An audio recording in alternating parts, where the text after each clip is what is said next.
Buenos días familia, ¿cómo están? Esperemos que se encuentren muy bien en esta mañana. Me gustaría compartirte una palabra en el Evangelio de Juan que ha sido de consuelo para mi alma y espero que de la misma manera te dé paz también. Esto está en el Evangelio de Juan, capítulo 20, versículos 19 y 23. Esto sucede después de que nuestro Señor es sepultado. Ellos se encontraban reunidos y la escritura nos refiere esta historia de la siguiente manera. Ese domingo al atardecer, los discípulos estaban reunidos con las puertas bien cerradas porque tenían miedo de los líderes judíos. De pronto, Jesús estaba en pie en medio de ellos. La paz sea con ustedes, dijo. Y mientras hablaba, les mostró las heridas de sus manos y su costado. Ellos se llenaron de alegría cuando vieron al Señor. Una vez más les dijo, la paz sea con ustedes. Como el Padre me envió a mí, así yo los envío a ustedes. Entonces sopló sobre ellos y les dijo, reciban al Espíritu Santo. Si ustedes perdonan los pecados de alguien, esos pecados son perdonados. Si ustedes no los perdonan, esos pecados no son perdonados. Y esto, qué tremendo, ¿no? Porque tiene tanta similitud con la circunstancia que en este momento nos encontramos. Cuando yo leía esta parte donde dice, ahí estaban ellos reunidos con las puertas bien cerradas por temor, pues muchas veces esa es nuestra condición en este tiempo, ¿no? En que precisamente debemos de guardar distancia y que el lema que todos compartimos es quédate en casa, sal solamente para lo que sea absolutamente necesario. De pronto esto se va a otro punto que no es sano, ¿verdad? En donde empieza a surgir en nosotros este temor, este miedo que nos paraliza, que nos mantiene dentro de las cuatro paredes cuando Él les dice, la paz sea con ustedes. Y en medio de todo este miedo, el Señor nos dice, la paz sea con ustedes.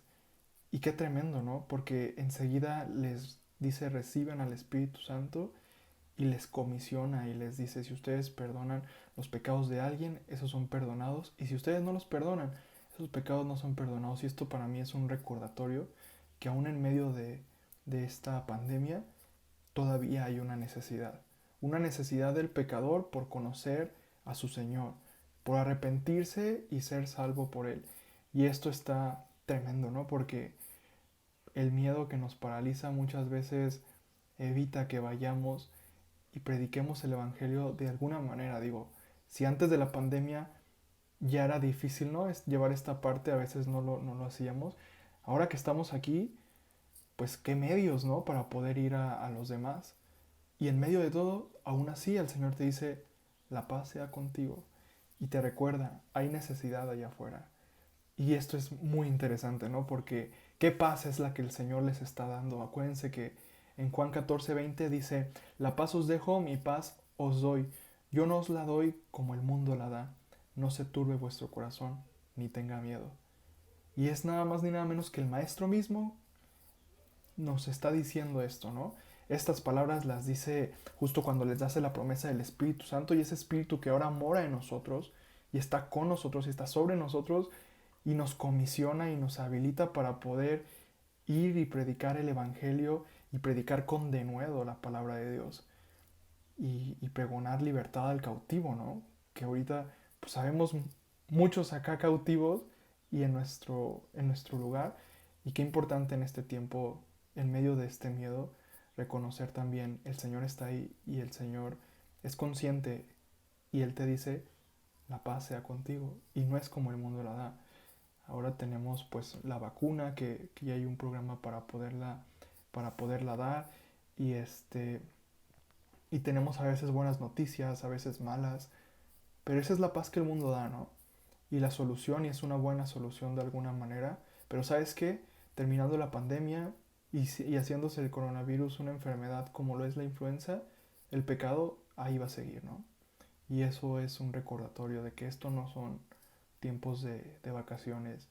Hay gente que sigue muriendo, gente que sigue necesitando de esta esperanza que habita en ti y en mí. Y en medio de este temor, qué importante es recobrar nuestro ánimo, renovar nuestras fuerzas en Él, ¿no? Porque en Él habita esto, esta paz que sobrepasa todo entendimiento. Y recordaba para finalizar esta parte en Isaías 55, donde les dice, ¿alguien tiene sed? Venga y beba aunque no tenga dinero. vengan, tomen vino o leche, es todo gratis. Y dice, ¿por qué gastar su dinero en alimentos que no les dan fuerza? ¿Por qué pagar por comida que no les hace ningún bien? Escúchenme y comerán lo que es bueno. Disfrutarán de la mejor comida. Y yo te recomiendo que te des chancita y leas Isaías 55, que de verdad está tremendo. Está tremendo. Porque es una exhortación y es una invitación, dice el Señor. Búsquenme mientras pueda ser hallado.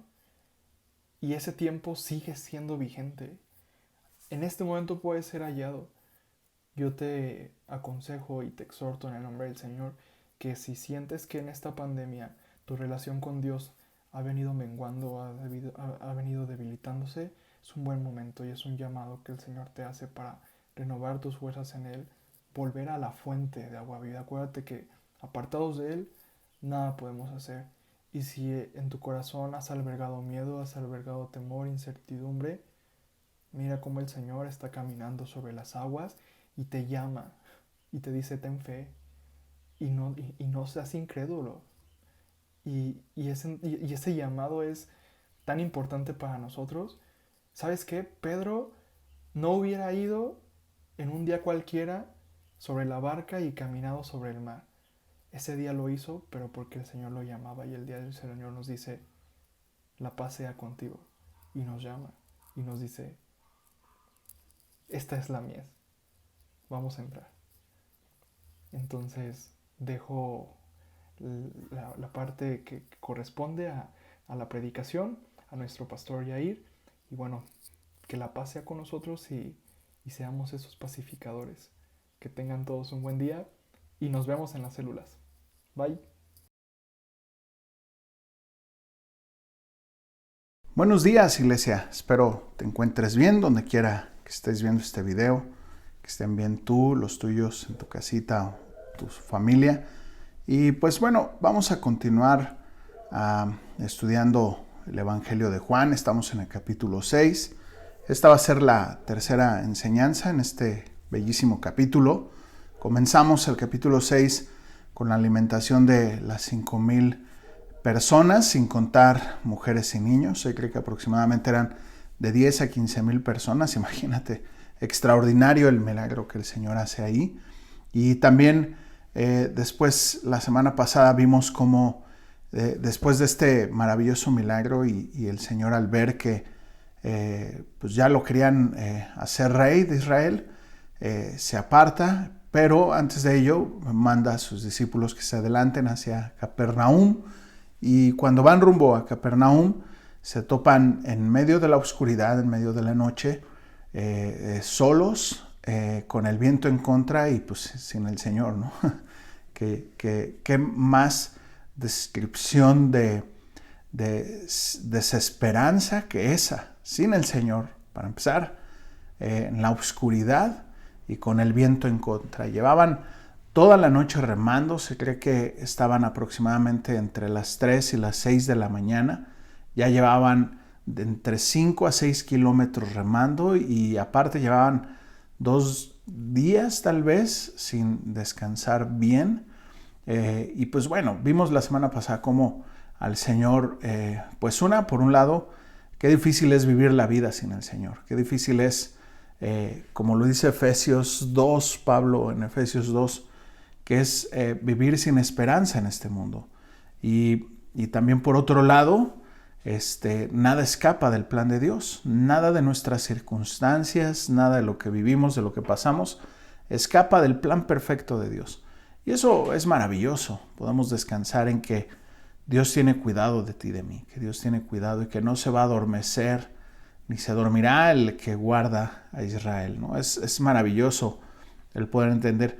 Pero también entender que el Señor nos ha amado y así como cuando llega el Señor a la barca y vimos cómo en el momento que el Señor se sube a la barca cesan los vientos en contra, así de la misma manera en nuestras vidas, en el momento que el Señor Jesús llega a nuestras vidas, cuando estamos en oscuridad, sin esperanza, con los vientos en contra, en el momento que el Señor sube a la barca, nos llena de una paz, de un gozo, de una saciedad que nada en este mundo nos lo puede dar. Y digo, quisiera nada más para cerrar este paréntesis que leyéramos Efesios 2, del 1 al 10, acerca de esto, acerca de este pasaje que se me hace extraordinario. Mira, dice Efesios 2, del 1 al 10, dice: y Él les dio vida a vosotros cuando estabais muertos en vuestros delitos y pecados, en los cuales anduviste en otro tiempo, siguiendo la corriente de este mundo, conforme a los deseos,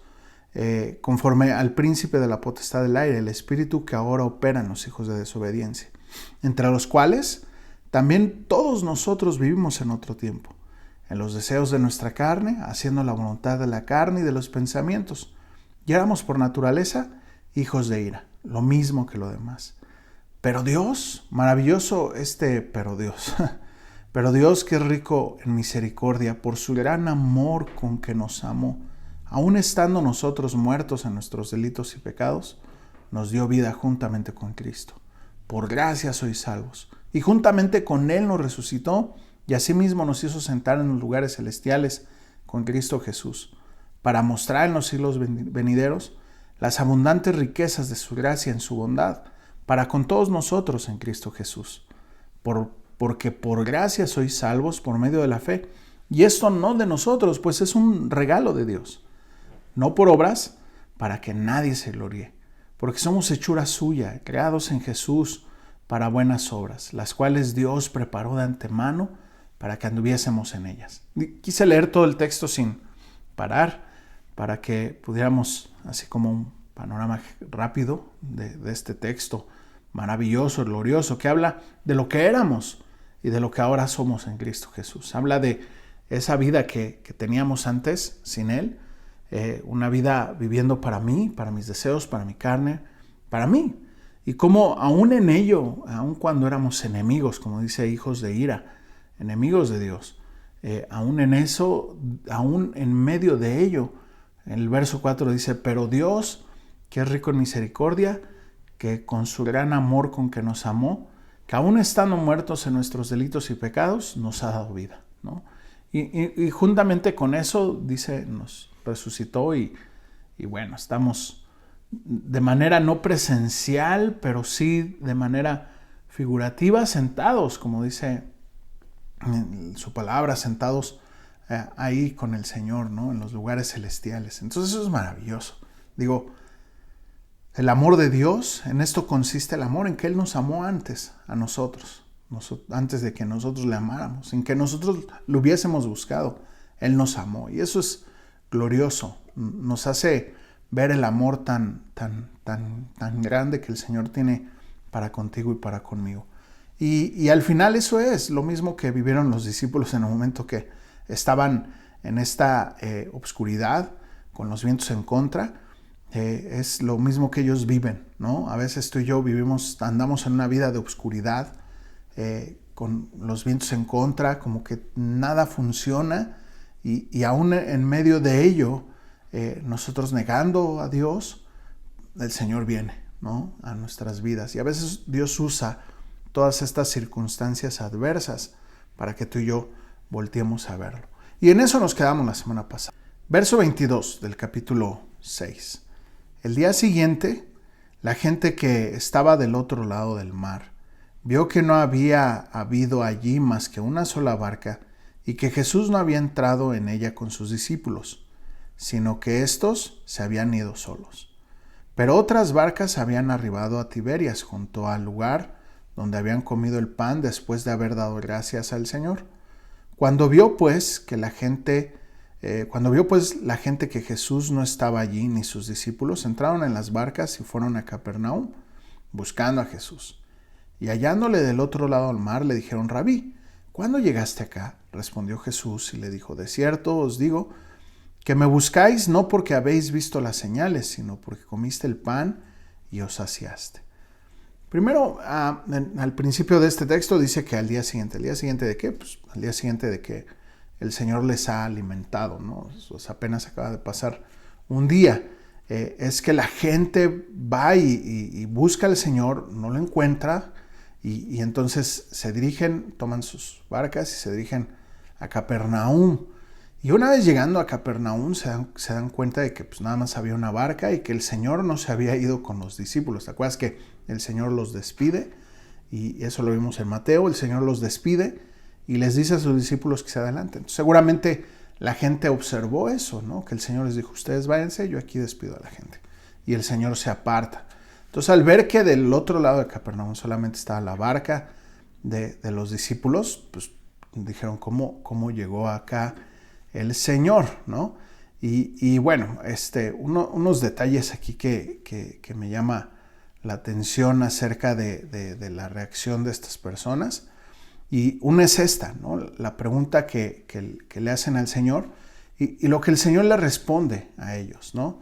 Que le dicen, ¿cómo llegaste acá? Y el Señor le responde como con otra cosa, ¿no? Pareciera que hasta tratando de evadir la respuesta, diciéndoles, de cierto, ustedes me buscan no por lo que habéis visto, sino porque comiste pan y fueron saciados. ¿Por qué el Señor no les dijo simplemente, pues mira, yo me vine caminando las aguas y acá llegué, ¿no? Creo yo, el Señor en ningún momento buscará jactarse o buscará hacer evidente este tipo de señales si no hay un propósito detrás de ello.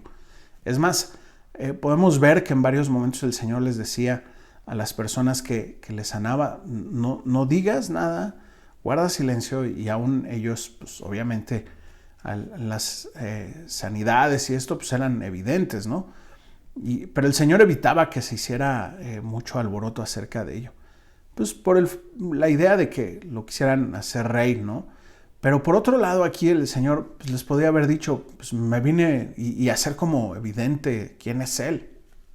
Pero sabes que las señales jamás, como lo hemos estado meditando en estas semanas, las señales, los milagros jamás van a producir fe en las personas, ¿no? Y va a edificar a la fe de las multitudes el que el Señor les dijera, me vine caminando sobre el mar, ¿no? Como muchas personas hacen evidente, ¿no?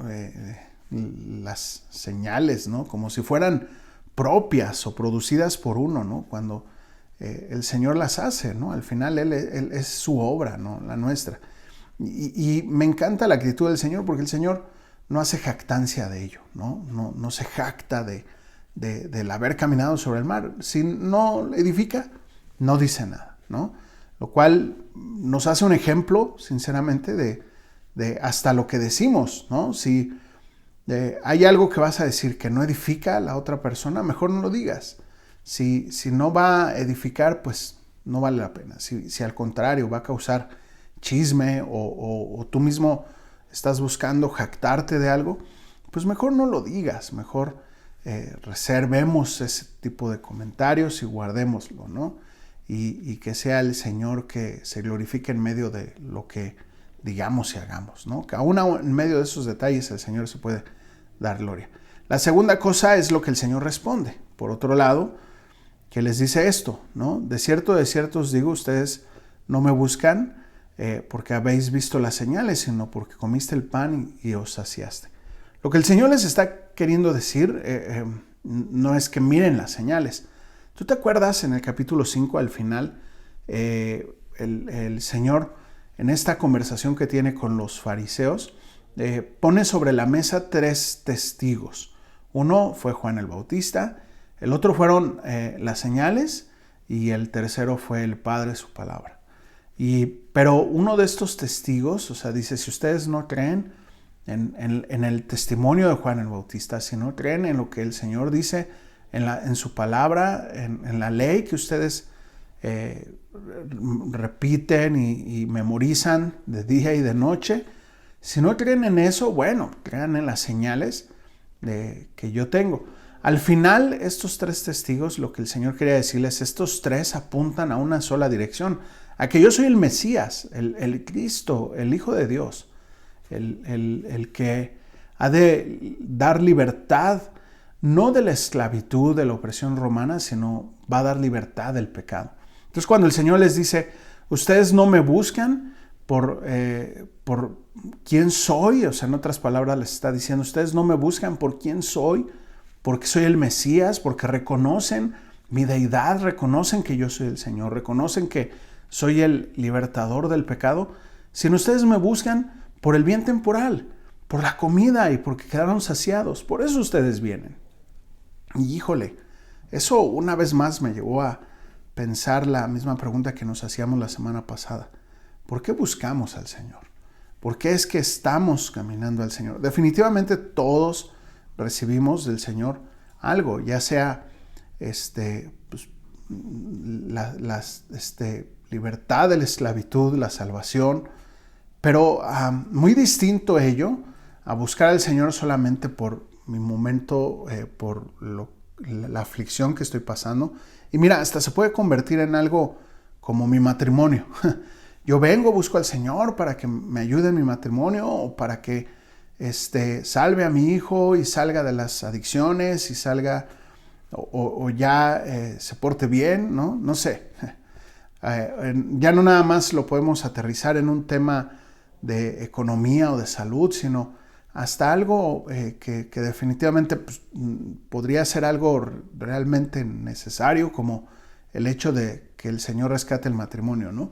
Pero ¿sabes qué? Que más allá de eso, sí, ese tipo de cosas son añadiduras, se convierten solamente en las añadiduras o los resultados, las consecuencias de seguir al Señor.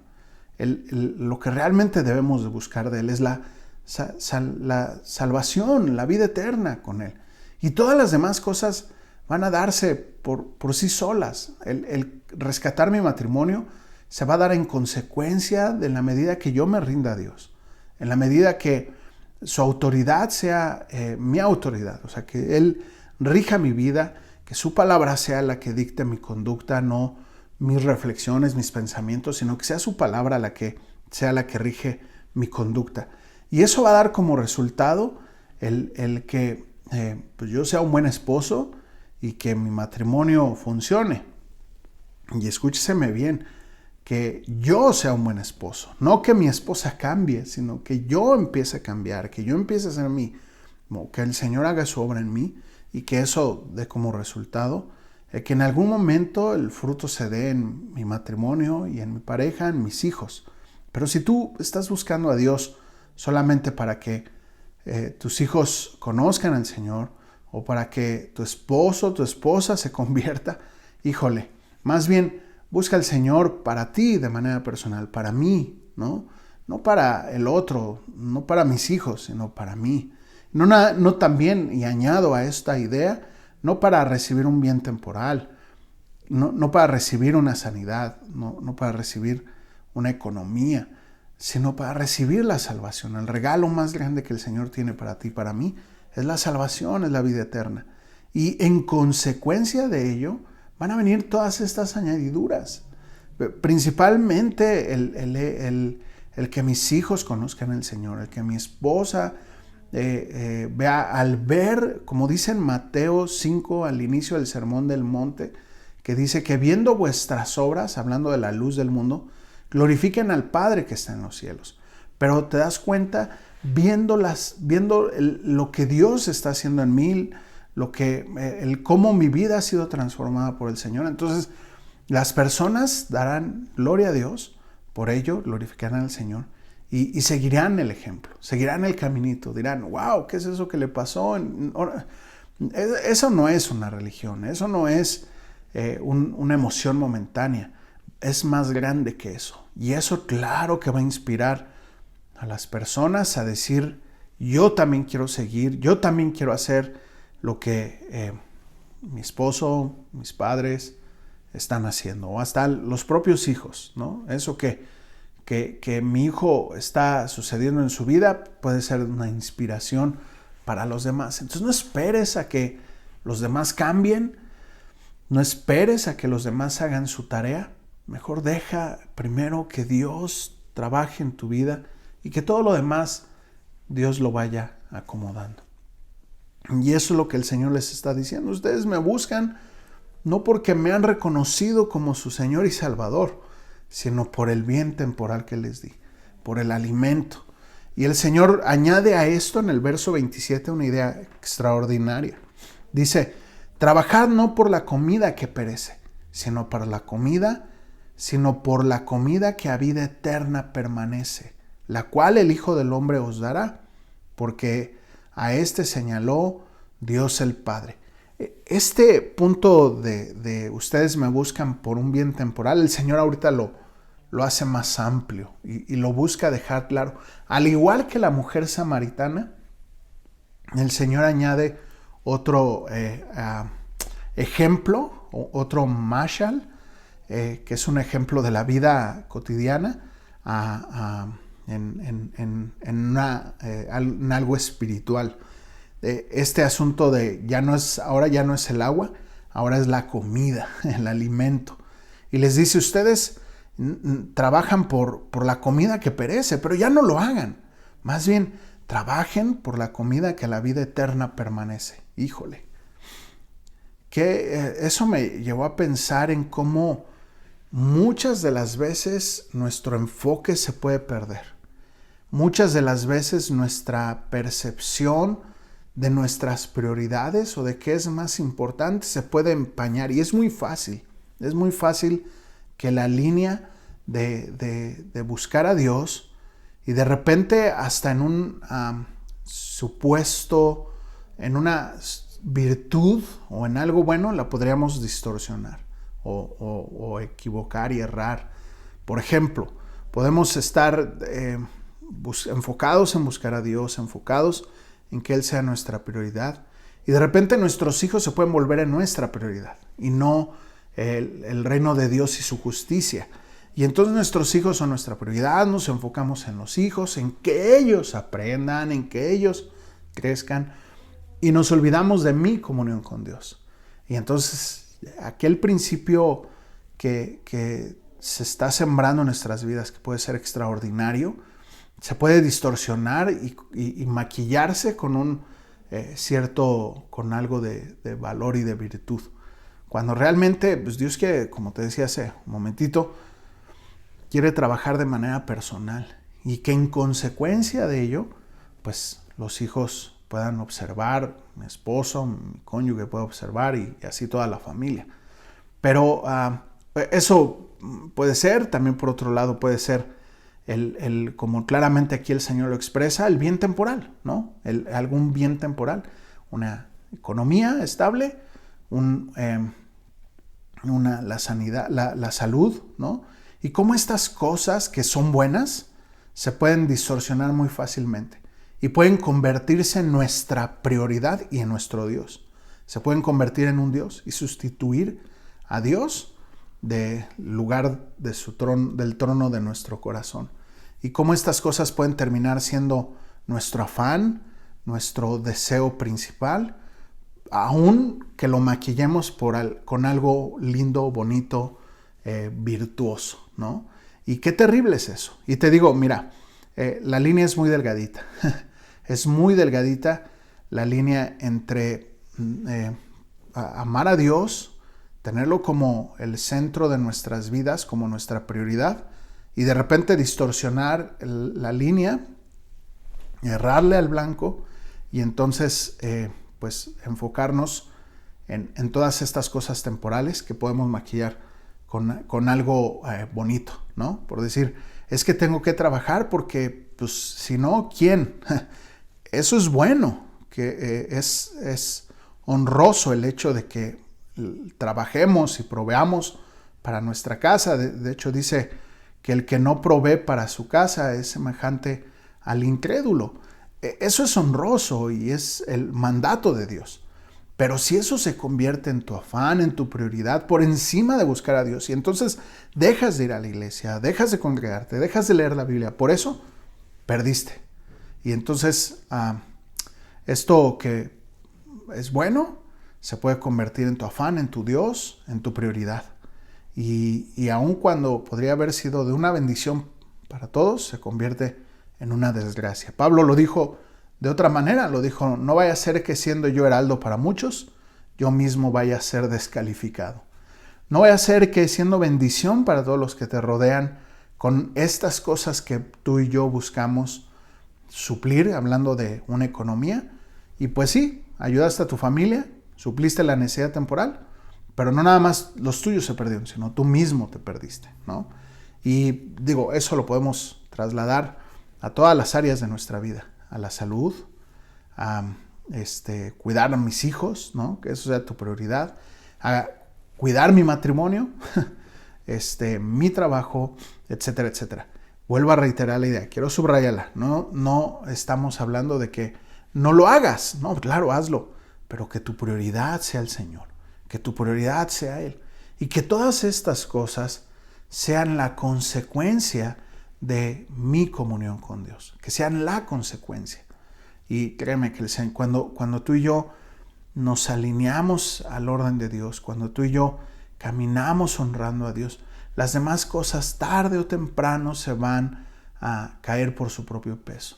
Tarde o temprano, si tú empiezas a conducirte como Dios quiere, haces tus devocionales, tú vas a la iglesia, te congregas, abres ahorita, ya vamos a estar reuniéndonos de manera presencial y eres invitado, pero si no has tomado la decisión de no ir, pues, tienes la disciplina de encender la pantalla, la tele, qué sé yo, los domingos a las 11, te conectas a tu célula como disciplina, todo eso en consecuencia de ello, pero tu afán es tus hijos, créeme que eso lo ven tus hijos, y no lo haces por ellos, lo haces porque tú estás cultivando tu relación personal con el Señor, pero tus hijos lo ven, tu esposa lo ve, tu esposo lo ve, y bueno, entonces claro que va a haber un resultado en tu conducta, va a haber un resultado en tu manera de ser, y pues eso se va a permear a toda tu familia. Y igual, ¿no? Si tu trabajo no es tu afán, créeme que Dios es el dueño de todo el dinero y Él va a suplir mis necesidades. Y mira, te quiero leer un pasaje, Mateo 6, hablando del bien temporal dinero. Mateo 6, 25 al 34. Dice: por tanto os digo, no os afanéis por vuestra vida, qué habéis de comer, qué habéis de beber, ni por vuestro cuerpo, qué habéis de vestir. ¿No es la vida más que el alimento y el cuerpo más que el vestido? Fíjate, o sea, dice, ¿por qué te afanas por tu vida? O sea, ¿qué habéis de comer? ¿Qué habéis de beber? Son las cosas por las que nos afanamos. Por tener dinero para el comer, para el beber y para el vestir, ¿no? Para lo que tenemos, ¿no? Y dice, ¿no es la vida más que el alimento y el cuerpo más que el vestido? O sea, ¿no es suficiente con tener vida? Lo que está diciendo, dice, mira las aves de los cielos, que no siembran, ni ciegan, ni recogen en graneros, y vuestros padres celestial las alimenta. ¿No valéis mucho más que ellas? O sea, si aún las aves de los cielos que no trabajan, que no viven afanados por todas estas cosas, aún el Señor las alimenta, ¿no nos alimentará más a nosotros que valemos más que ellas? Verso 27. ¿Y quién de vosotros podrá, por mucho que se afane, añadir a su estatura un codo, ¿no? O sea, los que están afanados en su belleza, ¿no? Que, mira, quiero volver a subrayar. No está hablando de, no, descuida tu cuerpo. No, está hablando de, cuídalo, pero no te afanes. O sea, que no se vuelva tu Dios, tu cuerpo, ¿no? Y bueno, ya voy a seguir porque se me vienen a mi mente varias ideas y no vamos a terminar. Dice, y por el vestido, ¿por qué os afanáis? Considera a los lirios del campo, cómo crecen, no trabajan, ni hilan, pero os digo que ni aun Salomón con toda su gloria se vistió como uno de ellos. Y si la lleva al campo que hoy es y mañana es echada al horno, Dios aún así la viste. ¿No hará mucho más con vosotros, hombres de poca fe? No os afanéis, pues, diciendo, ¿qué comeremos, o qué beberemos, o qué vestiremos? Porque los gentiles, porque los incrédulos, los no hijos de Dios, buscan todas estas cosas, afanados. Pero vuestro Padre Celestial sabe que tenéis necesidad de todas estas cosas. Él lo sabe y no escapa de su plan, de su voluntad. Él está al cuidado de ti y de mí. Mas buscad primeramente el reino de Dios y su justicia, y todas estas cosas serán añadidas. ¡Qué texto tan más increíble! Por un lado, sí, nos anima a que nuestras prioridades estén en el orden correcto. No está hablando de que dejemos de trabajar, que dejemos de ver por estas cosas, por nuestra familia, por nuestro cuerpo. No está hablando de eso, sino que ese no sea nuestro afán, que esa no sea nuestra prioridad, sino que nuestra prioridad sea el reino de Dios y su justicia. Digo, la verdad es que si no entiendes qué es el reino de Dios y su justicia, ahora sí que regresa al kinder. Y mira, no lo voy a mencionar, qué es el reino de Dios y su justicia. Pero si nuestra mirada debe estar puesta en ello, en el reino de Dios y su justicia. Si no está nuestra mirada en ello, y más bien está en los afanes, y te digo, todas estas, ya no las voy a reiterar, todas estas cosas que hasta las podemos maquillar de una virtud, las podemos maquillar de algo que hasta bíblico. Sabes que si esa es tu prioridad, si eso te está estorbando en tu relación con Dios, eso se está convirtiendo en tu Dios y no el Señor. Y aguas, porque Dios es un Dios celoso. Más bien, descansa en el Señor, ora al Señor. Sí, no dejes de trabajar, sí, no dejes de buscar, platicar con tus hijos, sí, no dejes de cultivar tu matrimonio.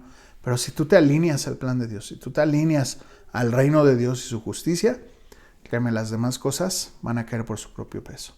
Otro pasaje al respecto dice, pero gran ganancia es la piedad acompañada del contentamiento. Es 1 Timoteo 6, del 6 al 10.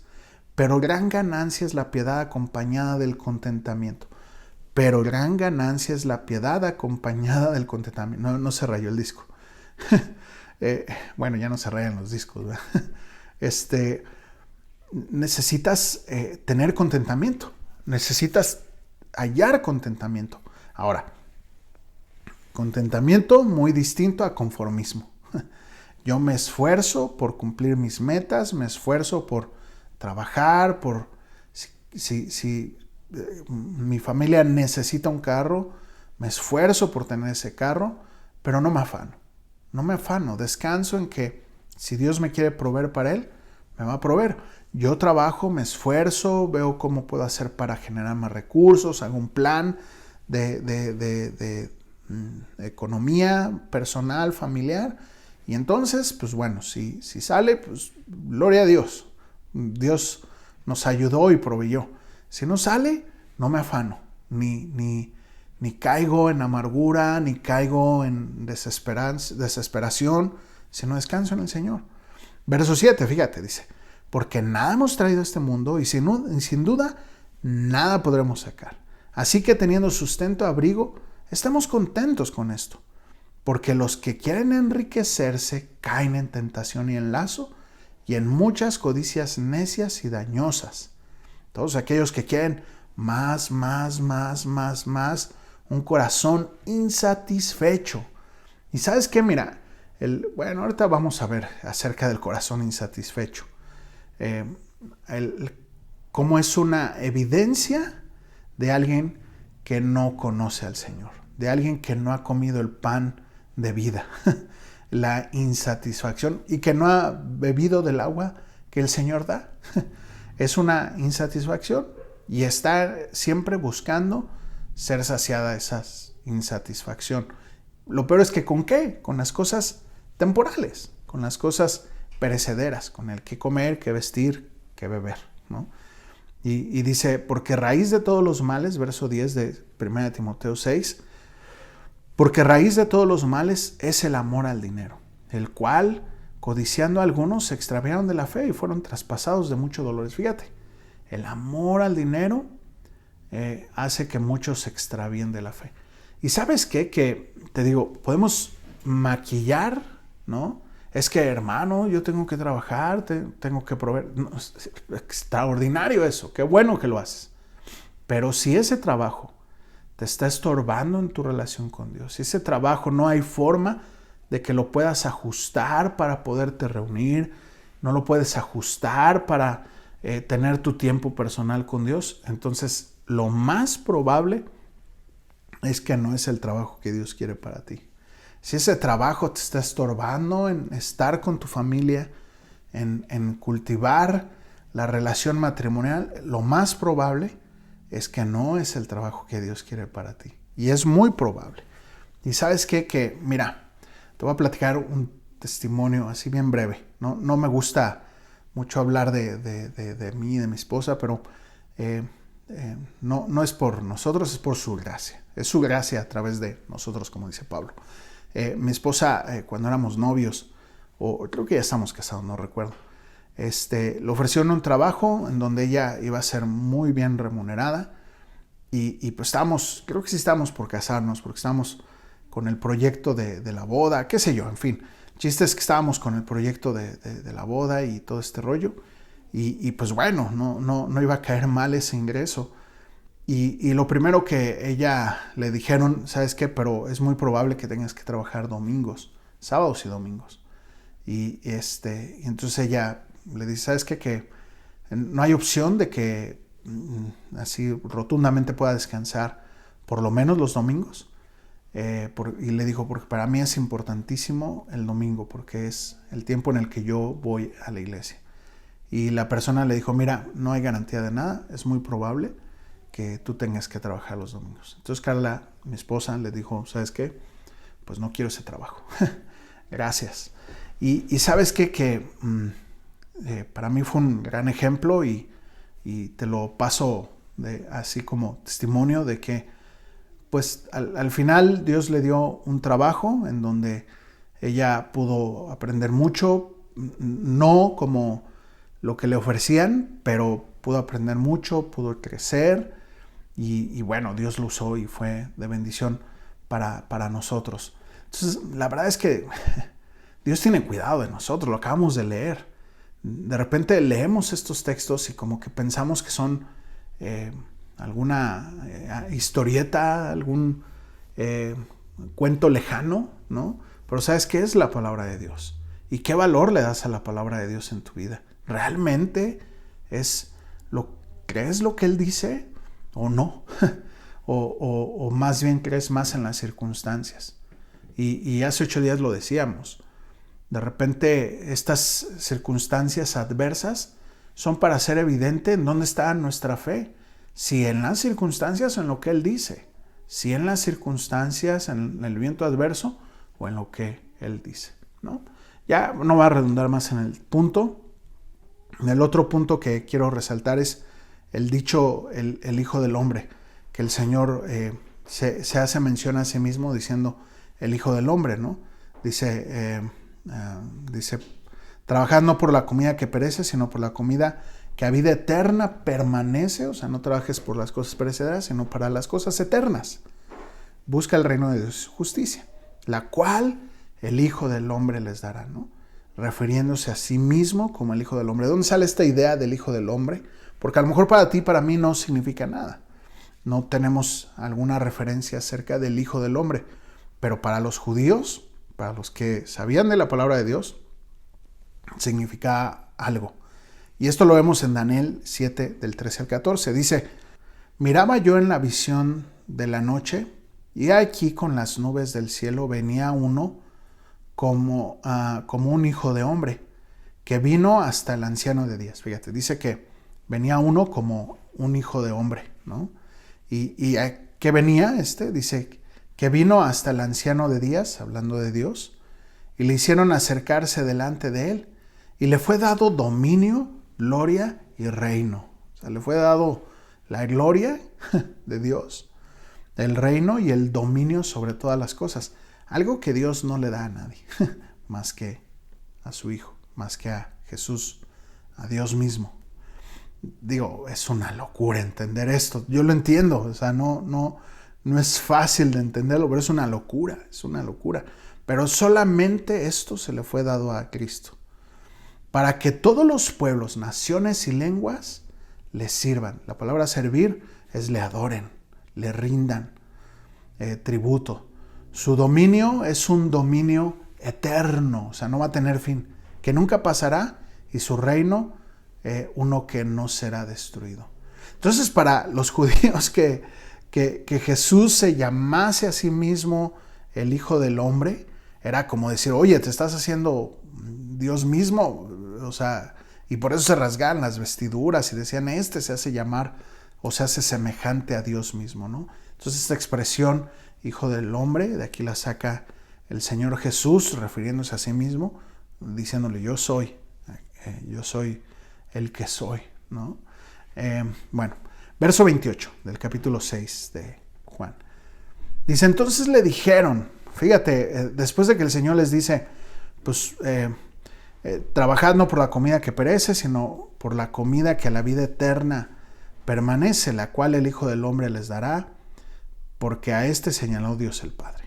Entonces ellos le dicen, entonces, ¿qué podemos hacer para poner en práctica las obras de Dios? ¿Qué podemos hacer para poner en práctica las obras? Y realmente es una pregunta, creo que correcta. Creo que hasta en cierto sentido interesados en hacer lo que el Señor dice, ¿no? Bueno, va, órale, pues. O sea, ¿te acuerdas? El Señor los recibe diciéndoles, pues ustedes me buscan no por quién soy, no porque me han reconocido como su Señor, sino me buscan porque les doy alimento y, pues, híjole, por algo temporal. Y dicen, pues ya no busquen eso temporal, más bien busquen el pan a la vida eterna, busquen las cosas de la vida eterna. Entonces ellos responden, creo que de manera correcta, bueno, ¿cómo podemos hacer para poner en práctica las obras de Dios? Y el Señor les responde esto, maravilloso. Antes de entrar a lo que el Señor les responde, aquí hay un gran peligro, aquí hay un gran peligro, pensar que obedeciendo la ley de Dios podemos ser salvos. Pensar que, bueno, si entonces ya me porto bien, entonces ya la hice. No, no es por obras para que nadie se gloríe. Por gracia sois salvos, por medio de la fe y no por obras, porque es un don de Dios, lo leímos ahorita en Efesios 2. Es un regalo de Dios, no por obras para que nadie se dé la gloria. Entonces no es por lo que hagamos. Y ¿sabes qué? Que esta idea se puede convertir en una idea de una actitud religiosa, de un corazón religioso, de alguien que solamente por cumplir la regla, los estatutos, los mandatos, entonces ya agradó a Dios. Y ¿sabes qué? Que no hay peor error, porque puedes convertirte en alguien moralmente bueno y no lo que dice el Señor en Juan 3:3, ¿te acuerdas? En la conversación que tiene el Señor con Nicodemo, y no haber nacido de nuevo. Porque no se trata de portarse bien, no se trata de ya ser una buena persona, sino se trata de haber nacido de nuevo. Y en consecuencia de ello, entonces ahora sí, te portas bien, obedeces la ley del Señor, honras a Dios, le das lugar a Él en lo que Él dice, crees lo que Él dice, su palabra como tu autoridad, como quien va a regir tu conducta, pero no al revés.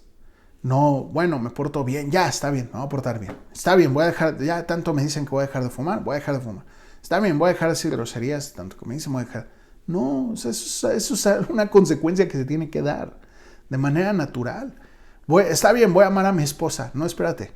Es una consecuencia que se tiene que dar como el resultado de haber nacido de nuevo. Ese es el problema de un corazón religioso. Es necesario. El Señor le dijo a Nicodemo, de cierto te digo, que el que no naciere de nuevo no puede ver el reino de Dios. Nacer a una nueva vida, ¿no? Pero mira veamos lo que el Señor les responde a ellos, ¿no? Después pues, ¿qué debemos hacer para poner en práctica las obras de Dios? Respondió el Señor Jesús y les dijo, esta es la obra de Dios. O sea, esta no es tu obra. No depende de ti, sino es la obra de Dios. Que creáis en aquel que Él ha enviado. O sea, necesitas creer en Él. Ahora, esta palabra creer va más allá de atribuirle el saber que existe, va más allá de atribuir sí, está bien, yo sé que Jesús es Dios, va más allá de eso. En Mateo 7, por ahí del versículo 22, 23, el Señor dice, no todo el que me diga Señor, Señor, entrará en el reino de los cielos. No se trata de declararlo nada más, de decirlo verbalmente, yo creo en Jesús y ya. Yo creo que Jesús es Dios. No, va más allá de eso. Creer va implícitamente en ello el hecho de que Él sea mi autoridad, que Él sea el que rige mi vida, que lo que Él diga sea lo que marque mi conducta, mi manera de pensar. O sea, en otras palabras, yo ya no voy a pensar como yo he pensado toda mi vida. O sea, ya no voy a mi cosmovisión acerca de las cosas ya no van a ser de acuerdo a lo que yo he pensado, a lo que yo he creído, a lo que yo he procesado durante toda mi vida. No, otras palabras, lo voy a tratar de explicar más. Ya no va a ser mi manera de vivir como el mundo dice, como yo lo vi con mis padres, como yo mismo lo he asentado en mi vida, sino como Dios dice. Y eso es creer en Jesús, darle valor a Él como mi Señor y mi Salvador, según Romanos 10:9. Siendo Él el Señor, yo quien obedece. Siendo Él quien mande. Y ya no, mi vida, mi conducta no va a ser regida por mis deseos, por mis maneras de ver la vida, sino van a ser regidas por su palabra, por lo que Él diga. Aun cuando eso vaya en contra de todo lo que yo he pensado en toda mi vida, de cómo yo he pensado que las cosas son. Si mi manera de pensar va en contra de lo que la palabra de Dios dice, no la palabra de Dios se va a moldar a mi manera de pensar. Yo me voy a moldar a lo que Él dice. No al revés, no tratemos de ajustar la Biblia a como yo pienso que son las cosas. No, yo me ajusto a lo que la Biblia dice. Si el Señor dice, ama a tu esposa, y no, créeme, yo le he leído para buscarle letras chiquitas, así como de ámala, solamente sí, o en estos casos puedes no amarla. No, es ámala. No, pero es que yo también merezco. No. Nadie te está diciendo que mereces. Lo único que merecemos es el infierno, y el Señor no nos lo ha dado. El Señor nos ha librado de ello. Entonces, si el Señor, es eso lo que el Señor nos ha dado, pues ahora sí que mi vida es de Él. Entonces, lo que Él me diga, yo lo voy a hacer. Y mira, de verdad, esta idea de pensar que Él nos ha comprado y que ahora ya no somos dueños nosotros de nuestra propia vida, sino que Él es el dueño de nuestras vidas, debería de ser una realidad de nosotros. Debería de ser algo que tú y yo tengamos claro.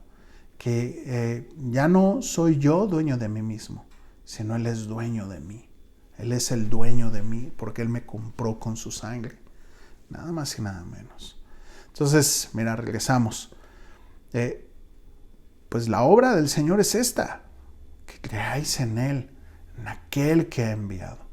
Verso 30. Le dijeron entonces, ¿qué señal haces tú para que veamos y te creamos? ¿Qué obra haces? Yo, no, ¿en serio? O sea,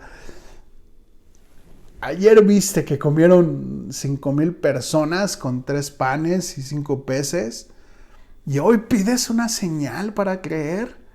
Híjole, esto es la evidencia de un corazón que no ha nacido de nuevo. Y ¿sabes qué? Que hay un corazón insatisfecho, un corazón que siempre va a estar demandando, que siempre va a estar buscando señales y que nunca va a estar saciado y que va a pedir, ¿no? Buscando la aplicación al día de hoy, ¿no? Que van a las iglesias, se sientan, parecen que son de nosotros, que están con nosotros, pero lo único que están es, pues ahora sí que, si las cosas no se hacen como yo digo, pues mejor me voy o me busco otro lugar. O no sé, ¿no? Buscando consejería con una persona, con otra, hasta que se les diga lo que realmente quieren escuchar. Y siempre condicionan al Señor, ¿no? O sea, dame una señal y entonces voy a creerte. Si me das una señal y si esa señal yo la veo claramente, entonces te voy a obedecer, voy a servirte. Como si el Señor necesitara de nosotros, como si nosotros le estuviéramos haciendo un favor al Señor. ¿Sabes qué? Que no es así. Si haces otra idea, ¿no? Si haces lo que yo quiero, entonces ahora sí te creo. O sea, estos hombres le piden una señal cuando el Señor les acaba de dar una señal extraordinaria, de darles alimentación, y sin contar todas las demás que ya el Señor había hecho, ¿no? Y estos le dicen, pues danos una señal para que entonces te creamos. Sí, pues un corazón que no se sacia, insatisfecho. Esta es la característica clara de una persona que no ha nacido de nuevo. Insatisfecho. Y fíjate lo que le siguen disertando al Señor. O sea, después de decirle, pues qué señal me das, ¿no? Pues para que yo crea. Y viendo, pues ahora sí yo crea, ¿no? Y si pues no me das una señal, pues no te creo. ¿Qué obra haces? Y fíjate lo que le dicen. O sea, regresan a la misma idea de que el Señor ya había sacado de su corazón, de la motivación por la cual ellos estaban ahí. Dice, nuestros padres comieron el maná en el desierto, como está escrito, pan del cielo les dio de comer. Al final ellos hacen evidente su necesidad, ¿no? O sea, es como cuando, Señor, yo te doy, o sea, aquí está mi diezmo, pero pues conste, o sea, ahora te toca a ti darme, ¿no? Dice tu palabra que abrirá las ventanas de los cielos y derramas hasta que sobreabunde. Entonces no lo des. O sea, si estás condicionando a Dios, al dueño de todas las cosas, al dueño de tu vida, al dueño de tu dinero, mejor no lo des. Mejor no sufras. No te desgastes en darle a Dios lo que es de Él. Pero pues mejor sigue pensando que es tuyo. Disfrútalo. Y ya en el momento que tú sientas que ya, hazlo. Y hablo dinero, porque puede ser eso que ahí a veces traemos cargando. Puede ser mi servicio, puede ser mi tiempo. No sé, puede ser mi trabajo, ¿no? Híjole, lo único que hace evidente es un corazón que no está rendido delante del Señor. Un corazón que sigue buscando estas cosas temporales, ¿no? Estos cuates le dicen, pues a ver, Moisés les dio a nuestros padres de comer maná que cayó del cielo, ¿no? Como diciendo, ahora tú qué puedes, muéstranos. Si Él nos dio pan que cayó del cielo, haz una señal más grande que la que vimos ayer, que caiga el pan del cielo. O sea, híjole, de verdad, si hubiese sido el Señor, les hubiera dicho, ya, desaparezcan todos al instante, ¿no? Pero bendito el Señor que es bueno y que misericordioso y paciente con nosotros, ¿no? Y con todos, digo, empezando conmigo, es muy paciente conmigo. Verso 32, y Jesús les dijo, de cierto os digo, no os dio Moisés el pan del cielo. Otra característica de un corazón que no ha nacido de nuevo, otra característica de alguien que no ha nacido de nuevo es esta, la ignorancia. El no poder entender las escrituras. O sea, ellos no vieron el pan que cayó del cielo, no vieron el maná, ellos lo leyeron de la Torá y dicen, Moisés les dio el pan. No, espérate, el Señor les aclara, ustedes no han leído bien. Pasajes que memorizan no los han entendido de manera correcta. No fue Moisés quien se los dio, fue el Padre que se los envió. O sea, ellos le atribuían al hombre algo que venía de parte de Dios. Otra característica de alguien que no ha nacido de nuevo y de un corazón religioso, le atribuye a los hombres las cosas que solo Dios puede dar. ¿No? Y bueno, ya no voy a reiterar en el tema. Mas mi Padre les da el verdadero pan del cielo. El pan... Digo, ya a partir de aquí comienza toda una conversación extraordinaria del Señor, muy similar, muy paralela a la mujer samaritana que vimos en Juan en el capítulo 4, si no mal recuerdo. Mira, te lo voy a leer en la Nueva Traducción Viviente. Dice, Jesús les respondió, les digo a la verdad, no fue Moisés quien les dio el pan del cielo, fue mi Padre.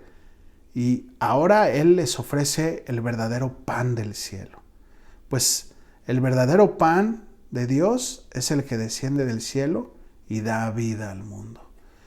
Aquí comienza esta conversación extraordinaria en donde el Señor les hace ver que Él es el pan y que, bueno, ya lo vamos a ver dentro de 8 días, pero lo único que quiero y quisiera terminar en esta mañana es con esta idea de que no permitas que los afanes de este mundo, no permitas que las cosas de este mundo temporales, te digo, mira, entiendo que la línea es muy delgadita y que es muy fácil que podamos desenfocarnos y que podamos enfocarnos en las cosas que realmente muchas veces necesitamos y que muchas veces son parte de nuestra vida y que pues, nos afectan. Pero que tu prioridad no se enfoque en eso, que tu prioridad sea caminar con el Señor, buscar al reino de Dios y su justicia y que puedas descansar en que todas las demás cosas el Señor las va a dar. Que aprendamos de estas personas que lo único que hacían era buscar las cosas temporales del Señor, que hoy era buscar el que Dios les supliera todas estas cosas que ya platicamos, que podemos maquillarlas con algo de virtud y que lo único que hacen evidente es que nuestro corazón, que donde está nuestro tesoro, ahí está nuestro corazón. No permitas que eso sea así, sino busca al Señor, descansa en el Señor, y si tu mirada se empieza a desenfocar, pídele al Señor que te ayude. Y ¿sabes qué? Otra característica de ello es que muchas de estas personas no se permiten que alguien más les venga y les diga, oye, sería bueno que empezaras nuevamente a buscar a Dios, a enfocarte nuevamente. Y lo único que hacen es poner un caparazón de autojustificación. Y todos se dan cuenta, menos la persona que está desenfocado. No permitas que así sea. Permítete escuchar a los demás. Realmente muchos hermanos lo que hacen es expresar el amor, queriéndote o queriéndonos exhortar, diciéndote, creo que te estás desenfocando. En lugar de cerrarte y hacer un caparazón y decir, no, todos están mal, yo soy el único que está bien, escucha y permite que la obra de Dios sea, y óralo y considéralo delante del Señor, y si es, pues tómalo en cuenta y haz algo. Y si no es, si crees que estás caminando de manera correcta, síguele adelante. Pero llévalo a Dios, no cierres tus oídos, ni a algún hermano que venga y te exhorte, mucho menos a la palabra y al Espíritu Santo. No cierres tus oídos. Entonces, no permitas que todas estas cosas que son parte de nuestra vida y necesarias se conviertan en tu prioridad, en tu afán por encima de Dios, porque eso puede distorsionar a quien le estás rindiendo adoración. ¿Sale, familia? Pues vamos a orar para darle gracias y terminamos. Señor, gracias, Dios, por tu palabra. Te pedimos, Señor, que tú nos ayudes, Señor. De verdad te necesitamos, porque somos muy fáciles para ser seducidos y entendemos que es muy sutil el que nos podamos desviar. Ayúdanos, Señor, a estar pegados en ti, en tu palabra, centrados en buscar el reino de Dios y su justicia, y que podamos descansar en que tú tienes cuidado de nosotros y que todas las cosas demás serán añadiduras. Que hagamos nuestra parte en buscarte, en rendirnos delante de ti, en que tu palabra sea quien rija nuestra manera de conducirnos, y que todo lo demás suceda en el tiempo que tú quieras que vaya sucediendo. Ayúdanos, Señor, te pido por cada uno de mis hermanos, guárdanos y ayúdanos a caminar en ti. En el nombre de Jesús. Amén.